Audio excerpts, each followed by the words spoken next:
Donc, bonsoir tout le monde à la séance extraordinaire pour l'adoption du budget municipal 2024. C'est toujours un moment très important, le budget dans l'année municipale. Et ce soir, ben, le conseil municipal est vraiment heureux. Je veux dire, peut-être que j'exagère un petit peu, mais on vous présente un budget responsable et rigoureux. C'est davantage les termes que je devrais employer.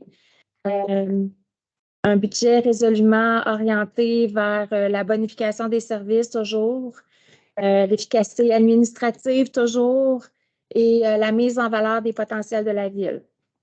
Donc, c'est un budget responsable parce que, justement, c'est très important pour les élus qu'on poursuive nos actions entreprises en 2023 parce qu'on souhaite léguer une ville en santé aux futures générations, une ville effectivement unie, qui offre des services de qualité, une ville aussi qui est attractive, inspirante. Puis, dans un contexte d'inflation et d'augmentation significative des charges qui sont liées aux compétences municipales, et bien qu'on ait fait des choix difficiles pour limiter les dépenses, nous poursuivons nos actions pour une croissance humaine et durable qui est dans la même veine que notre charte. C'est un budget rigoureux également parce que, comme toutes les municipalités au Québec, on est vraiment préoccupé par la capacité financière de nos citoyens et citoyennes. Donc, depuis la toute première esquisse du budget, en fait, qu'on vous présente ce soir jusqu'à la version finale, bien, on a fait appel à tous les services pour justement revoir chaque poste budgétaire, réviser chaque dépense, prioriser les projets, reporter certaines embauches malgré les besoins grandissants de notre ville. Donc, au terme de cet exercice, on adopte un budget de fonctionnement équilibré de 41,15 millions. C'est une augmentation de 10,32 par rapport à l'an passé, mais tout en limitant la hausse de la taxe foncière à 3,5 Donc, évidemment, la croissance de nos revenus contribue à l'atteinte de ce résultat, puis conséquemment à limiter la hausse de la taxe foncière en deçà de l'inflation. Donc, malgré les efforts requis pour grandir, l'accroissement anticipé de notre richesse foncière pour les années ultérieures nous permet d'entrevoir l'avenir avec optimisme. Néanmoins, nous devons continuer à exercer une gestion très rigoureuse de notre budget, une gestion exemplaire également de notre dette, puis conséquemment à penser davantage à utiliser les mesures éco-fiscales en explorant aussi des nouvelles sources de revenus. Donc, c'est ce qu'on s'engage à faire pour 2024, puis c'est un prémisse aussi pour 2025. Donc, avant de débuter la présentation, vraiment, je tiens à remercier les membres du conseil municipal vraiment pour tout le temps investi dans cette étude budgétaire, mais surtout les membres du comité finances qui ont vraiment donné beaucoup de temps et surtout, je les remercie pour leur rigueur. Donc, Mme Anne Gauthier, M. Pierre Maras, merci énormément pour le temps que vous avez consacré à tout l'exercice budgétaire. Merci également à notre directeur général, puis évidemment à notre directrice des finances, Mme Guylaine Giroux, et à toute son équipe. Puis aussi à l'ensemble des directions, parce que comme je vous le mentionnais, chacune des directions, chacun des services a dû vraiment mettre l'épaule à la roue, revoir chaque poste budgétaire, puis leur rapport a été très important tout au long du processus. Et oui, je suis en train d'oublier l'adoption de l'ordre du jour. Donc, vraiment, merci. Je reviens un petit peu en arrière pour finalement adopter l'ordre du jour de la séance extraordinaire qui consiste justement à l'adoption du budget municipal 24. Est-ce que j'ai un proposeur? Gauthier, merci. Donc, je reviens à la présentation budgétaire maintenant. D'abord, un bref retour sur les priorités 2023. 2023, nous avions 3 grands principes qui avaient orienté nos décisions. Soit on souhaitait vraiment une ville moderne à notre image, donc c'est vraiment une grande entreprise pour la mise à niveau de notre ville. Ça passait d'abord par un nouvel organigramme, une nouvelle culture organisationnelle, aussi par l'efficacité, la planification, une plus grande planification au niveau de la gestion de nos actifs, Une plus grande consultation citoyenne aussi au courant de la dernière année, divers dossiers nous ont amenés à consulter davantage nos citoyens. C'est vraiment une pratique qu'on souhaite conserver et même voir grandir. Comme deuxième principe également, puis qui se poursuit toujours en 2024, c'est les familles au cœur de nos engagements, toujours.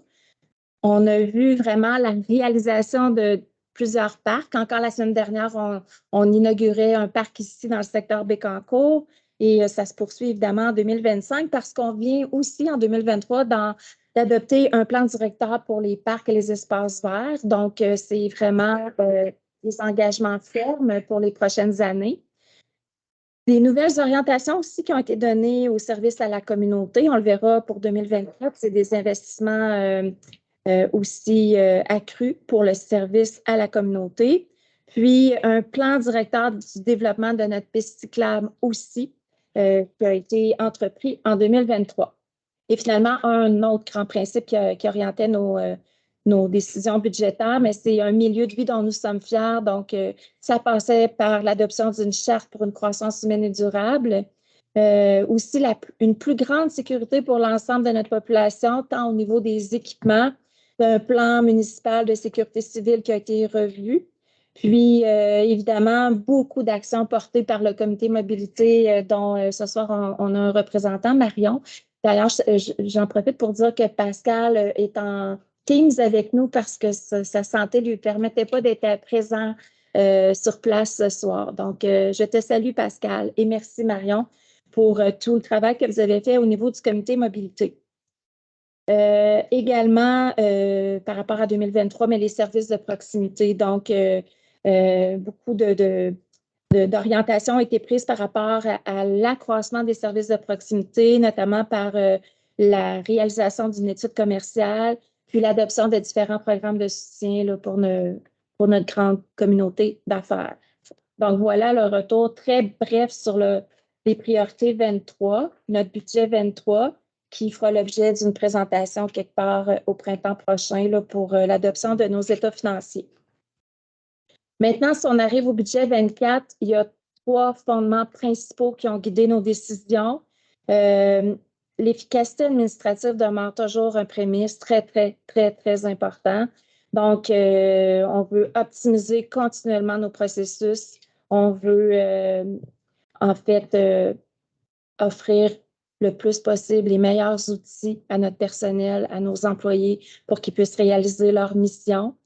Également, la bonification des services à nos citoyens, ça demeure toujours une ligne de base par rapport aux décisions du conseil municipal et la mise en valeur des potentiels de Bécancour. Donc, cette mise en valeur, en fait, ça passe évidemment par tout ce qui est nos forces vives, nos bénévoles, nos organismes, mais également par nos infrastructures, parce qu'on veut toujours offrir de meilleures infrastructures, de meilleure qualité, toujours à nos citoyens en termes de loisirs, de sport, de culture, de plein air. Donc, voilà les fondements qui ont guidé nos décisions, puis surtout nos choix budgétaires, parce que, comme je vous l'expliquais d'entrée de jeu, on a quand même dû faire des choix difficiles, puis réduire au maximum nos dépenses. Donc, on s'est toujours attaché à ces 3 fondements pour prendre finalement les meilleures décisions qui soient.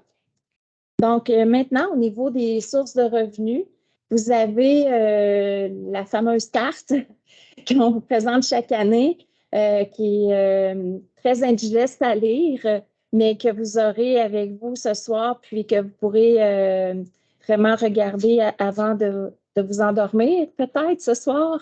Mais tout ça pour vous dire que c'est un budget équilibré, comme je vous l'annonçais, de 41 145 940. Et si ça a besoin d'explications additionnelles, on voit très bien que la première source de revenus pour une municipalité, mais ça demeure et toujours les taxes foncières, la tarification des services. Puis, je vous le rappelle, on a pris vraiment l'engagement en fait, l'engagement d'une ressource, l'embauche d'une ressource, d'aller chercher des revenus additionnels, des subventions additionnelles pour la prochaine année. Donc, on espère que la petite pointe de tarte liée aux autres sources de revenus pourra grandir en 2024 et dans les prochaines années également. Donc, maintenant, si on regarde de façon plus approfondie chacun de ces revenus-là, on voit de façon plus détaillée la taxation et la tarification des services. Donc, sur cette diapo-là, il y a surtout deux choses où j'aimerais attirer votre attention. Premièrement, ben, c'est beaucoup de transparence parce que on souhaite vraiment rendre disponible toute l'information nécessaire par rapport aux majorations des différents taux de taxe et sur la base de l'évaluation et sur la base d'une tarification de service. Donc, au niveau des immeubles résidentiels, ben, c'est un taux de taxe qui passe à 0,9315 du 100 d'évaluation. On le verra un petit peu plus loin de façon détaillée. Mais là, j'aimerais attirer votre attention également, c'est sur le fait que nous allons augmenter la taxe sur les terrains vagues desservis.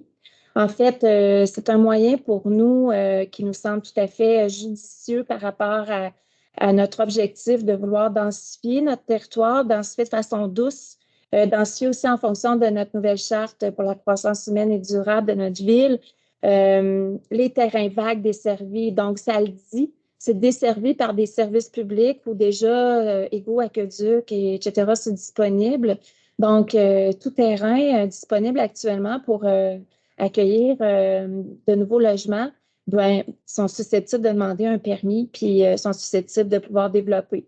Donc, par le fait d'augmenter cette taxe-là, ben, c'est un incitatif euh, assez fin au final. Voilà.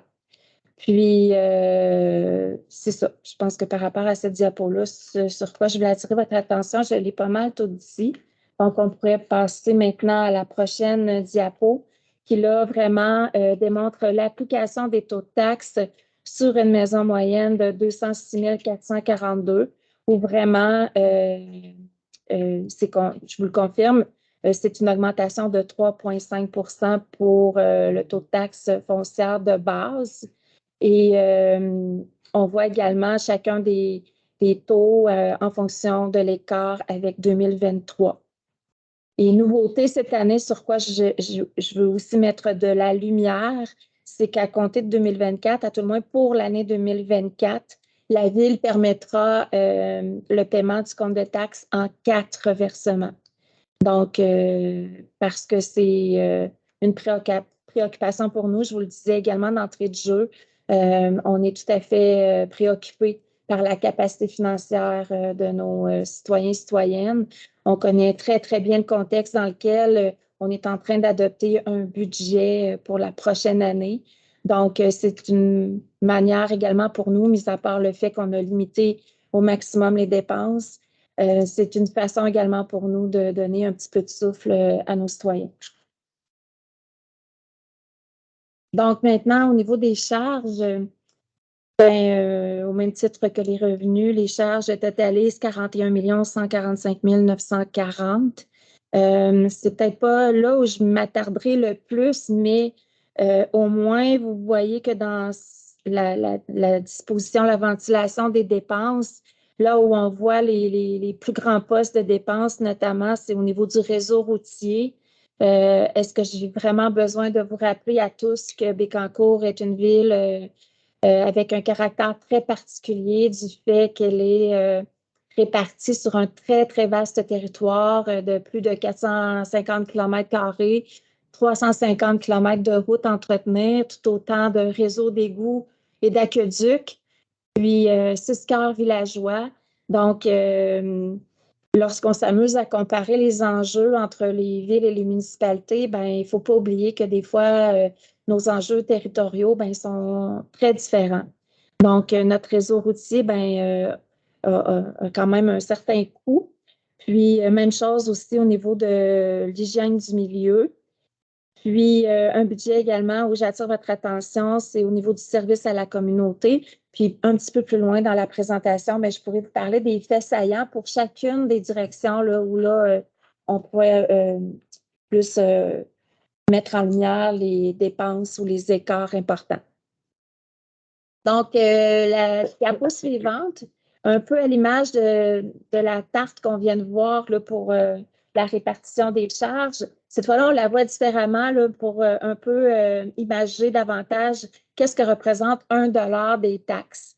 Donc, je le rappelle encore une fois, sur votre dollar, 21 sous se dirigent directement dans l'entretien du réseau routier. Encore une fois, réseau routier de 350 km à déneiger, à entretenir, à bonifier, à améliorer. Même chose, 15 sous s'en va pour l'hygiène du milieu. L'hygiène du milieu inclut tout ce qui est en lien avec, évidemment, le réseau d'aqueduc d'égouts. On y retrouve également là-dedans, j'ai un petit blanc, là, tantôt je le revois un petit peu plus loin, mais on le revoit un petit peu plus loin. De façon plus détaillée. Parce que j'allais dire gestion des matières résiduelles, mais c'est le 4 sous à côté qu'on voit pour la gestion des matières résiduelles. Gestion des matières résiduelles, vous vous rappelez que c'est une dépense qui est décrétée par la Régie des déchets. La ville fait partie de la régie. Donc, on reçoit la facture de la Régie des déchets, puis on doit ensuite de ça facturer nos citoyens en fonction de la taxation qui a été décrétée par la régie.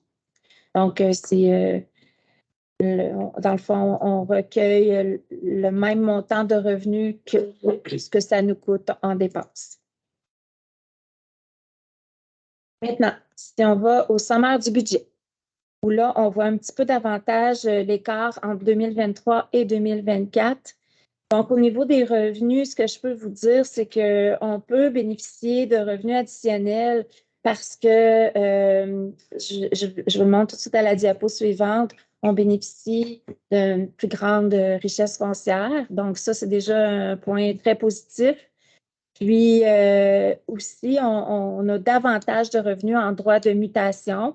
Donc, c'est ce qui nous permet d'épargner beaucoup nos citoyens par rapport à une hausse budgétaire de 10,32 versus une hausse de taxe foncière de 3,5 Donc, vous voyez quand même que la marche entre les deux est quand même grande.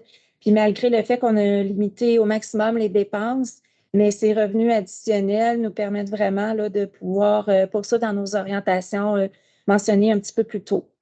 Donc, vous voyez, si on résume rapidement, que le total des revenus en 2023 était de 37 297 710 versus un budget de 41 145 940.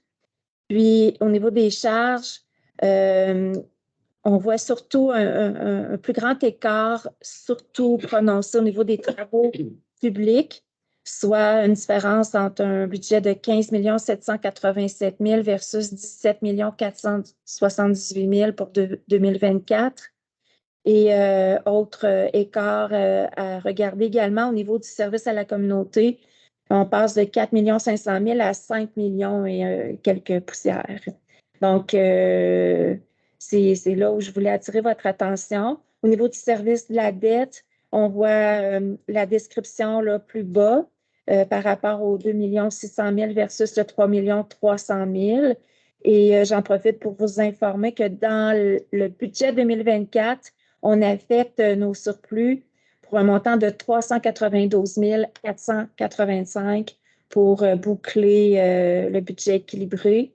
Puis pour finalement faire en sorte que la hausse des taxes foncières se limite à 3,5 Donc, à la diapo suivante, c'est ce qu'on voit, c'est l'accroissement de notre richesse foncière depuis 2022. Donc, soit un montant de 104 962 100, soit une hausse qui représente 4,6 sur les 3 dernières années.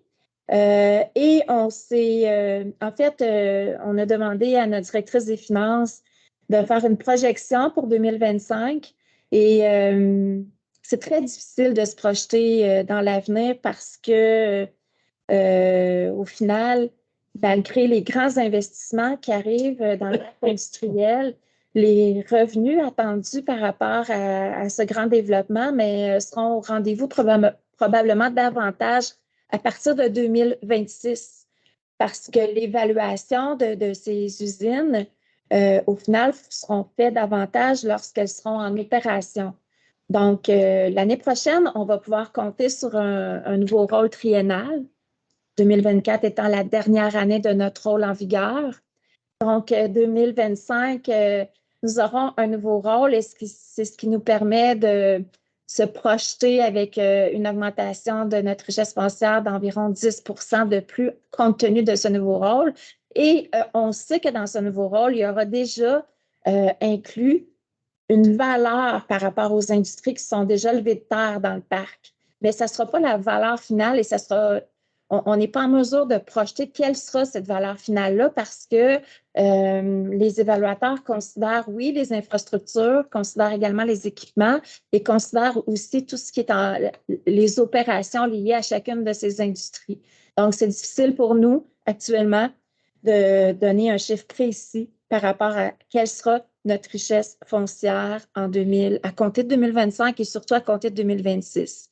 Par contre, ce que je peux vous dire, c'est qu'on est très optimiste par rapport à ce qui s'en vient chez nous à Bécancour. Mais pour le budget 2024, il faut adopter un budget responsable, puis il faut conserver la rigueur avec laquelle on contrôle les dépenses, puis avoir une gestion exemplaire de notre dette. Donc, il n'est pas question en 2024 de déjà dépenser en fonction des revenus que nous pourrions anticiper pour 25, 26 et les années suivantes. Donc, on adopte un budget ce soir en fonction de la capacité financière de nos citoyens, en se reliant à cette croissance-là, en investissant dans cette croissance-là à la hauteur de ce qu'on peut faire actuellement avec les efforts qu'on peut faire actuellement. Maintenant, pour parler un peu des faits saillants de ce fameux budget que je vous parle depuis tantôt, au niveau des transports, parce que vous avez vu, c'est un des postes où on voit le plus grand écart. Au niveau des transports, mais ça ne fait pas exception à l'an passé, bien que la marche est un petit peu moins haute parce qu'on a renouvelé nos contrats de déneigement l'an passé, mais à chaque année, il y a quand même une augmentation qui était prévue au niveau contractuel. Donc, il y a une augmentation aussi cette année au niveau du déneigement. Je vous rappelle, 350 km de route à déneiger, donc il faut toujours le garder en tête. Puis, cette année également, on attribue quand même un budget pour déneiger un certain tronçon de la piste cyclable, puis surtout aussi des trottoirs, des endroits sécuritaires pour que notre monde puisse marcher en toute sécurité, comme je vous mentionne, parce que c'est des engagements qui sont bien identifiés au niveau de notre politique familiale, puis bien identifiés aussi au niveau de notre politique municipalité et amis des aînés. Donc, c'était des attentes très claires par rapport aux groupes qui ont participé à l'élaboration de ces politiques, des attentes qui, qui avaient tout à fait droit finalement à des résultats probants de leur municipalité, puisque le conseil municipal avait adopté ces engagements. Ensuite, au niveau des transports fait saillant, ben, on va enchaîner, on va amorcer l'étude sur la sécurisation du chemin Leblanc. C'est vraiment, on veut savoir quels seraient les meilleurs moyens, meilleures actions à entreprendre pour sécuriser cette route qui, on le sait, depuis les 2 dernières années, devient de moins en moins sécuritaire à utiliser. Aussi, ben, on bonifie l'entretien de notre réseau routier. En fait, c'est à la hauteur de 10 de plus des dépenses. Donc, ça aussi, ça compte dans notre budget 24.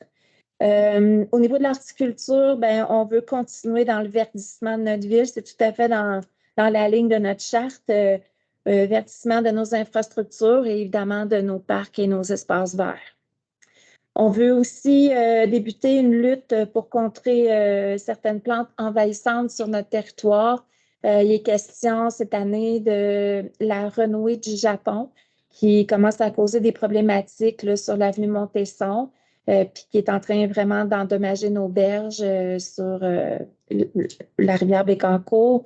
Donc, un plan de lutte là, qui est déjà bien élaboré par le service d'horticulture puis qu'on va mettre en action en 2024. Puis, ben, on poursuit dans l'embellissement de notre ville parce que c'est une priorité pour nous. Au niveau de l'hygiène du milieu, ben, c'est un poste de dépenses aussi là, où on voit de grandes augmentations de dépenses.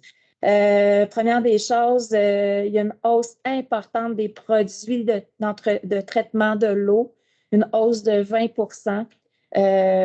Ensuite, ben, c'est hyper liés, là, mais une hausse également au niveau de l'entretien des réseaux d'égouts et d'aqueducs de 29 %. Donc, ajout notamment de personnel, mais tout ce qui est en lien avec les coûts d'entretien de nos réseaux. Je vous en ai parlé tantôt, il y a une hausse de 14 liée aux déchets, aux matières recyclables. Donc, la taxe de service est en augmentation pour cet aspect-là des choses. Donc, c'est une dépense additionnelle de 14 donc un revenu également additionnel là, qui est nécessaire au niveau de la tarification. Puis, en 2024 aussi, on s'engage à entreprendre un plan d'économie d'eau potable. Donc, c'est, oui, des actions qui sont requises par le ministère des Affaires municipales, mais aussi parce que c'est dans notre ADN de vouloir sensibiliser notre population à économiser cette richesse qui est si précieuse et, comme vous le voyez, qui est si chère à traiter et à produire. Donc, pour 2024, ben, on enclenche un plan d'économie d'eau potable qui, nous le souhaitons, là, viendra sensibiliser la consommation d'eau potable chez nous, qui en passant, ben, est quand même, par rapport au Québec, là, on a une consommation qui est très, très, très élevée. Maintenant, au niveau de l'administration générale, où je veux attirer votre attention, 2023, ben, vous vous rappelez, pour certains, on a renouvelé notre convention collective. Donc, évidemment, tout ça se met en action, en application pour l'année 2024. Puis, ben, c'est sûr que pour nous aussi, c'est une belle façon de, oui, retenir notre personnel, nos employés, mais c'est aussi une belle façon d'attirer, d'être attractif. Où là aussi, où on voit une hausse marquée, c'est au niveau des technologies de l'information, donc un 200 000 par rapport aux logiciels, aux licences que la Ville doit utiliser. À ça s'ajoute aussi toute la dimension de la loi 25 où on doit mettre en place, ben, premièrement, on a adopté un règlement à ce sujet-là, mais la loi nous oblige à mettre en place des mécanismes très, très précis pour protéger les informations personnelles des citoyens, de nos employés, évidemment aussi. Donc, ça amène au niveau des technologies de l'information ici à la Ville à mettre des mécanismes additionnels, aussi des mécanismes additionnels au niveau contrer la cybersécurité, parce qu'on doit, en 2024, et même avant ça, mais plus que jamais, vraiment s'assurer de ne pas être vulnérable à la cybersécurité. Puis également, bien, il y avait un enjeu pour mettre à niveau le réseau de la CTE, là, de la centrale de traitement d'eau, pour le raccorder. Là, je parle du réseau informatique, là, pour le raccorder au réseau de la Ville. On procède également à plus de formation pour notre personnel. On va revoir aussi notre marque employeur. Dans la veine de notre entente avec l'UQTR qu'on a conclue en 23 pour un bureau d'innovation chez nous, ben, l'UQTR va mettre en action là, 2 à 3 projets en 24 qui seront liés soit aux ressources humaines, à la cybersécurité, au développement durable. Mais ça se met officiellement en action en 2024. On a également un partenariat avec IVO. IVO, en fait, c'est un organisme à but non lucratif qui est en lien avec l'Union des municipalités du Québec, puis qui est là pour soutenir les municipalités, justement, nous accompagner dans les solutions innovantes, dans les façons de faire différentes pour optimiser nos processus, pour qu'au final, on vienne vraiment améliorer notre efficacité administrative. Donc, je vous ramène à un de nos fondements initiaux de notre budget. Donc, ça aussi, c'est super important. Puis, ben, comme vous le savez, on a notre partenariat avec la Vallée de la transition énergétique. Finalement, au niveau de l'administration, ce que je veux mettre en lumière, puis c'est important également pour nous, c'est qu'on met en place des fonds pour une meilleure prévoyance. Donc, il y aura un fonds pour la CNESST, Santé et Sécurité au travail, également un fonds pour la sécurité publique. Puis, on avait déjà le fonds pour la vidange des boues, parce que vous savez, ça coûte très cher lorsque, aux 3 ans, on doit vider nos mares noires. Donc, à chaque année, on se fait des réserves pour pas que ce soit un choc financier au moment où on doit procéder. Mais là, on doit augmenter ce fonds-là à chaque année. Donc, ça fait en sorte qu'on grossit un petit peu notre bas de laine à chaque année pour chacun de ces fonds-là, mais on est plus prévoyant puis on peut faire face lorsqu'arrivent ces différentes dépenses ou ces différents risques. Au niveau maintenant des services à la communauté, ça, c'est vraiment, on est très heureux. Pour une fois, c'est drôle de dire ça, mais on est très heureux de l'augmentation budgétaire par rapport à un service. Il y en a un, c'est bien celui-là, service à la communauté, qui nous tient vraiment à cœur. Donc, une augmentation de 579 760, soit une augmentation pour 24 de 12,86 %. Entre autres, ce que je souhaite mettre en lumière, ben, c'est toute la nouvelle approche d'accompagnement pour nos organismes. Dans la dernière année, j'ai entrepris vraiment une tournée des organismes, puis en collaboration, puis en complicité avec le conseil municipal, ben, c'est vraiment quelque chose qui nous tient à cœur que la ville soit plus soutenante auprès de nos organismes. Puis, c'est vraiment également la vision qu'a notre direction de service à la communauté. Donc, on est très heureux de pouvoir mettre tout ça en place en 2024. On poursuit évidemment dans notre programme de rayonnement Bécancour, déjà 2 éditions de fait depuis 23 là, en octobre et novembre. Donc, c'est sûr qu'on poursuit dans ce beau programme. On a mis fin l'an passé, en fait, avec la dernière édition de Mérite Bécancour parce que notre souhait, c'est plutôt d'aller vers davantage une reconnaissance des réussites collectives, donc de plus mettre en lumière ce que les gens peuvent réussir ensemble. Donc, c'est pour ça que cette année, ben, en 2024, on va plus procéder par des actions qui viendront vraiment remercier nos gens, nos bénévoles, nos organismes qui font de notre ville vraiment une ville dynamique avec une grande vitalité. Donc, pour nous, ça, c'était super important aussi. On va bonifier toute la programmation culturelle, notre programmation aussi au niveau des sports et des loisirs. Avec raison, c'est demandé par nos citoyens. Puis ça, ben, on l'a entendu. Puis c'est vraiment ce qu'on souhaite faire pour 24. C'est déjà dans la machine. On souhaite aussi valoriser davantage et appuyer davantage les initiatives jeunesse. On a 5 maisons des jeunes sur notre territoire avec vraiment de belles initiatives. On veut agir en partenariat avec elles, être à leur écoute. Donc, c'est déjà débuté aussi. Puis, ben, ça va aussi passer par le service à la communauté. Puis évidemment, ben, appuyer toutes les nouvelles et bonnes initiatives locales. Et ça, mais ça passera par les projets spéciaux, le budget là, qui est dédié à ça à chaque année, qui sera davantage orienté vers justement des initiatives locales.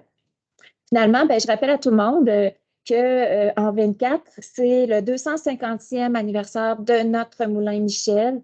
Donc, la ville de Bécancour va participer aussi à la hauteur de sa capacité financière, mais elle va être en appui à son organisme, à cette belle infrastructure qui est sur notre territoire. Puis finalement, ben, aussi, vous mentionnez qu'il y a 4 politiques qui seront révisées via le service à la communauté. 2 politiques, en fait, qui sont revues, révisées, soit celle sur la famille, la politique familiale, et la politique municipalité amie des aînés.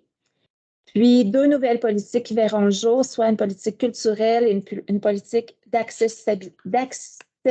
j'ai eu de la misère tantôt, d'accessibilité.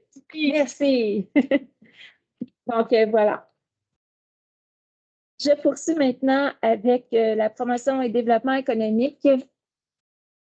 Donc, en fait, on reconduit nos programmes qui sont très utiles justement pour l'aide au développement économique de notre territoire. Donc, on reconduit le programme et les mesures de soutien à l'achat local. Donc, c'est quand même 1 million sur 4 ans. On reconduit également le programme ELO. on bonifie l'offre touristique, soit par un balado qui sera fait pour le parc des Gnomes. Les Gnomes sont toujours très populaires à Bécancour. Donc, on poursuit avec cette belle ouverture chez nous. On va bonifier aussi nos circuits touristiques.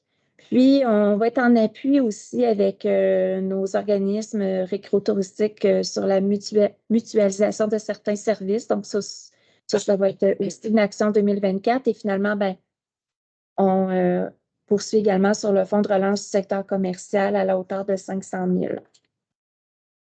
Au niveau de la sécurité publique, 2024 va être une grande année aussi parce qu'on va renforcer notre service de sécurité incendie. Déjà, on avait des gens à temps plein, soit des préventionnistes. On va commencer 2024 en préparant justement l'embauche de pompiers à temps complet. Pour l'année prochaine, 24, ben, c'est une équipe réduite là, si je me souviens bien, 7 pompiers. Je ne veux pas me... Et pour l'année prochaine, on va aller à 6 en fait. 6 pompiers qui seront embauchés temps complet. Donc, tout ça sera présenté tout de suite après là, à nos pompiers. Puis, ben, en fait, on espère vraiment que nos pompiers temps partiel intéressés pourront là, devenir des pompiers temps complet. C'est vraiment notre souhait. Puis, ben, c'est une première action, c'est une première phase, en fait, là, sur le fait qu'on renforce pour les prochaines années, à partir de 2024, notre sécurité de service incendie. Donc, évidemment que ça fait partie des hausses budgétaires là, pour la prochaine année. Il y a aussi une augmentation, comme d'habitude, des frais liés à la Sûreté du Québec.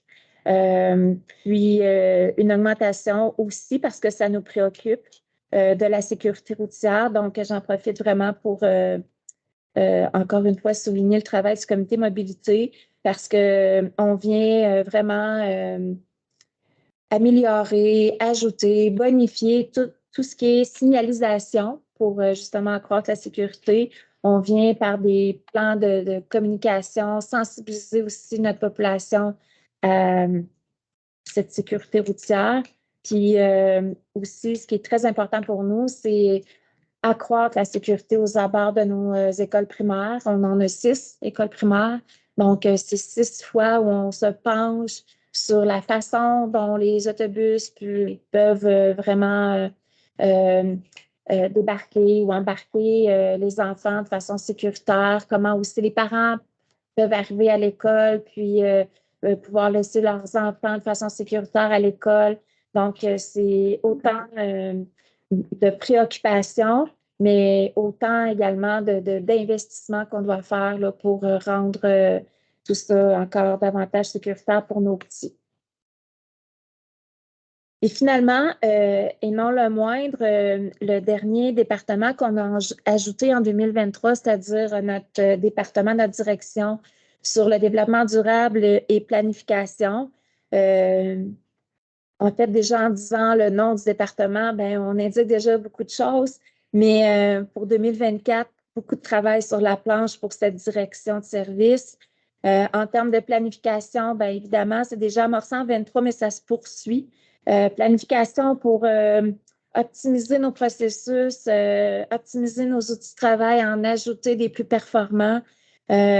Aussi, une meilleure gestion toujours de nos actifs parce qu'on veut bien connaître l'état de nos bâtiments, véhicules, avoir une planification sur un échéancier précis du moment où on doit entretenir, remplacer, améliorer nos différents actifs. Évidemment, les connaître, ces actifs-là, ça, c'est déjà un très, très bon début. Ça, en 2023, on s'est donné ce luxe-là de savoir vraiment ce qui appartenait à la ville. Ici, vous savez, pour nous, c'est une préoccupation, puis on a fait l'embauche d'une personne dédiée à ça. C'est la recherche de subventions. Et c'est déjà commencé, mais pour 24, on a beaucoup d'espoir. Cette personne-là a beaucoup de pression parce qu'on veut vraiment identifier d'autres sources de revenus. Puis évidemment, pour chacun des projets en lien avec nos immobilisations, mais on veut réduire le plus possible la charge qui impacte nos citoyens. Donc, cette personne-là est vraiment dédiée à ça. On veut aussi améliorer la gestion de nos approvisionnements. Donc, éventuellement, ça sera centré vraiment dans le département développement durable et planification pour faire en sorte que tous les achats passent par une seule et même personne, puis ainsi qu'on puisse, encore une fois, réduire les dépenses. C'est ce qu'on souhaite. C'est l'objectif vraiment visé puis qu'on pense qu'on va atteindre en 2024. Aussi, déjà, c'est commencé aussi. Le département fait l'inventaire et cartographie nos infrastructures, donc en termes clairs, et ça va être disponible aux citoyens très prochainement. Il y a une cartographie, ça commence par ça, mais il y aura une panoplie d'autres choses qui seront faites durant l'année. Mais là, il y a une cartographie qui a été réalisée pour identifier partout où il y a des sentiers, partout où il y a des pistes de ski de fond, partout où on peut faire de la raquette. Donc, ça va être disponible via notre site Internet, évidemment, où les citoyens pourront cliquer par secteur puis aller voir où ils peuvent réaliser leurs activités hivernales, parce que là, c'est la prochaine étape. Ça, c'est important parce que ça existe déjà, mais c'est des secrets bien gardés des fois. Donc, ce qu'on souhaite, c'est que ça puisse être accessible à nos citoyens, que cette information-là circule.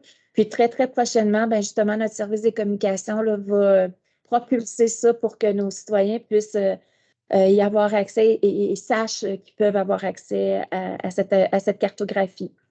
Puis finalement, deux programmes aussi, là, un nouveau, soit un programme d'inspection des branchements là, aux différentes infrastructures de la ville, puis le programme de soutien à l'installation des bornes électriques qu'on reconduit en 2024. Donc voilà, ça met fin à ma présentation budgétaire. Avant de l'oublier, j'aimerais procéder à l'adoption avant de passer à la période de questions. Donc, est-ce que j'ai quelqu'un pour en faire la proposition? Est-ce que vous êtes tous en accord avec ce budget? Merci beaucoup. Donc, bravo et merci à chacun de vous. Maintenant, je crois, si je ne me trompe pas, que nous sommes à la première période de questions de cette séance extraordinaire. Oui, dédiée uniquement sur le budget. Oui, c'est ça. Oui. Compris dans le total, il peut-être qu'on une taxe de 50 $. Oui. En fait, on avait déjà une taxe. Non, elle était vraiment identifiée distinctement, sauf que je crois qu'elle était de 35 $, 30 $. Donc, elle est majorée en 24 à 50 $. Oui. Parce qu'évidemment, ça va un peu dans notre même orientation de sensibiliser nos citoyens à l'économie d'eau potable. C'est déjà un prémisse à tout ça. Puis, remplir une piscine pour 50 $, je pense qu'on en a vraiment pour notre argent. Puis d'ailleurs, c'est qu'on veut éviter que ça arrive sûrement pas à Bécancour, là, mais on veut éviter que l'entretien d'une piscine passe par sa vidange complète puis son remplissage, parce que des fois, on voit ça, là, ça peut arriver. Donc, ça, pour nous, c'est vraiment une façon de sensibiliser nos gens là, à réduire leur consommation. Première taxe aussi, et taux fiscal, aux affaires payeurs en fonction de l'utilisation des ressources. Les sprinklers vont-tu avoir une taxe? Pour l'instant, à moins que ça soit prévu dans un de nos règlements. Non, en fait, si on parle d'arrosage potable, il y a des périodes là, que c'est autorisé ou interdit. C'est sûr qu'en période de sécheresse, mais c'est complètement interdit. Donc, on s'ajuste selon la température. Oui, merci Isabelle. Puis cette année, justement, avec le plan qu'on entend mettre en place pour amener les gens à économiser l'eau potable, mais ça va faire partie justement des orientations qu'on souhaite prendre, à être un petit peu plus précis sur la façon dont les gens peuvent arroser, etc. Donc, c'est des orientations sur lesquelles on veut se pencher. L'usine de traitement d'eau, est-ce que vous avez éliminé les centrales? Traitement d'eau. Ok, mon noir. Ah, les morts noirs, oui, OK. C'est une très, très bonne question. Parce qu'en course l'été, là, c'est. Oui, mais dans le fond, c'est sûr qu'il y a des mesures en place qui sont dans le budget ou dans le PTI qui visent à améliorer toujours nos processus de traitement des eaux usées pour essayer d'enlever les odeurs le plus possible.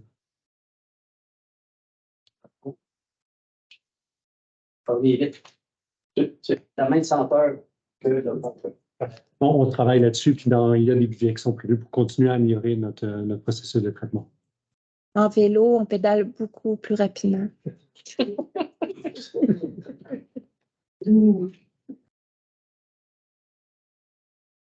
Donc, est-ce que ça va pour le budget?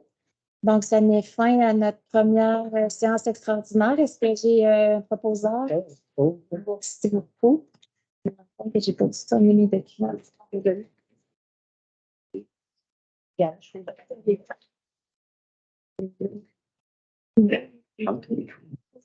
Donc, tu nous dis quand tu es prête pour la deuxième séance extraordinaire.